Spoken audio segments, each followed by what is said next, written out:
Hey Stitchy people, I am going to attempt to make this quick video.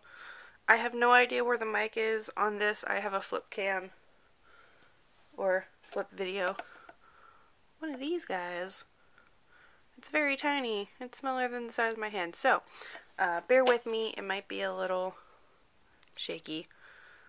So I wanted to make a quick video on how I organize my floss. I figured the best way to do it would be now, while I have my massive floss haul that I'm organizing.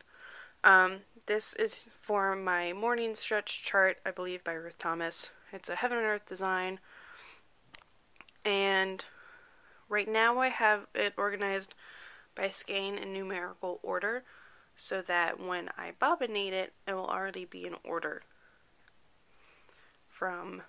by number, because that's how I do it. I don't do it by color, because it's just much easier to find. Over there is the other floss for a different project, and my main box. So, my main form of organization is this Creative Options double-sided box. It's pretty great. It has a handle. Ooh. Sometimes it doesn't want to close because the bobbins catch on this little tab here likes to catch on some of the floss. So, oh, doing things one-handed is hard. Props to all you other floss tubers that have done it before. It's closed enough. So, right now how I have it organized, because most of my floss is for specific projects. So this side over here is all leftover / my actual stash. You come onto this side, this is for two different projects. I have my Mother Moon and my Rose Goddess, both by Joan Elliott projects.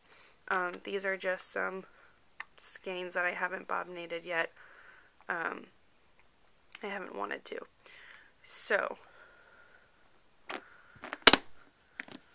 this is my main box that I use for all my organizational purposes. So let me show you what I use for projects and how I organize it that way. I'll show you using my Heaven and Earth designs. I have one of these cheap DMC boxes. It comes with the 50 plastic bobbins. There it is for you. I bought one today. It's really cheap. It's like $2.50 at Michael's. Pretty simple. It is pretty nice. You can hold the bobbins either sideways like I have, or you can have them standing up like so. I choose to do it this way because I can still see the numbers and I can look at the pretty colors. What's really neat is it comes with a bigger section here. So as you can see, I've put my needles in here in this little box. I've got scissors and my tablet pointer thing. Words are not with me tonight. So what I do is a lot of people will either print out the symbols on a piece of paper and cut them and then glue them onto the bottoms. I actually just rewrote my sheet because I have a very fine pen, so I've written down the DMC number plus the symbol. The little check marks was kind of my shopping checklist to make sure I have all the threads that I need, so on and so forth. If I need multiples, make sure I have all the multiples. For example, 3823. And that's kind of how I do it. Now, for the actual bobbins, what I've decided to do when I was organizing this is to color coordinate it. And by that, what I mean is for multiples of skeins, because it's really kind of hard to do more than one skein per bobbin. So for, I guess, the quote-unquote original or first skein, I have it in a black permanent marker, and I use fine point for all of them. So I did black, so I know that's the first skein. And then for any other duplicates, I write it in purple. So I know that this is a duplicate floss, or if I have more than one of this color. Another thing that I do to help me keep organized as to how many skeins I have and where all my extras are is I've actually created an Excel spreadsheet. So this is going to be kind of tricky. I hope you guys can see my laptop well. So I have the color name. I haven't put them in yet. I will one day. More importantly, the number, how many skeins I have, and really importantly, what project they're in. So I got a list off the internet of all the DMC numbers, and then from there I write down how many skeins I have, and then for each project, how many project has those skeins floss. And this is basically the way that I keep myself organized. It's just the way that came to me best, I guess. I really like Excel spreadsheet to keep myself organized when it comes to floss. And it just makes life a whole lot easier in terms of figuring out what colors I have, what colors I don't, if I have more than one, where are they, etc., etc. And the last little thing I wanted to touch on as for organizing floss, I'll have to find one for you.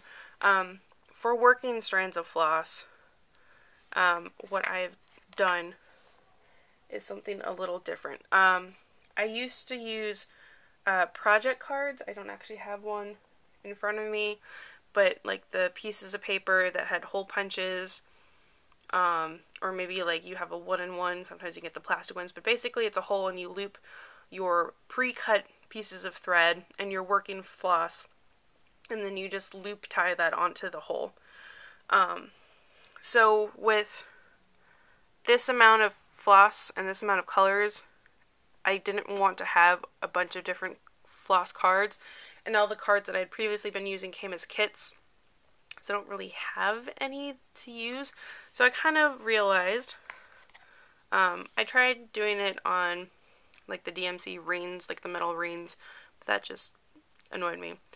I noticed that they have holes on the top of bobbins so that you can put them on the reins, obviously, but I use the loop there to hold my working thread, and then I just wind it on the bobbin. So, excuse me while I unwind one-handed. As you can see, I have my working floss, or my working strands, just looped onto the top. Then I can pull out the one strand I need, excuse me, and then rewind the rest onto the bobbin, and just slip it back into the box where it's supposed to go. That way it's still organized. The working floss stays with its bobbin color, so I don't get mixed up on what color is what, because a lot of these colors are very similar. And it's worked really well. I was actually really surprised. I figured it out and I was like, hey, this is pretty simple.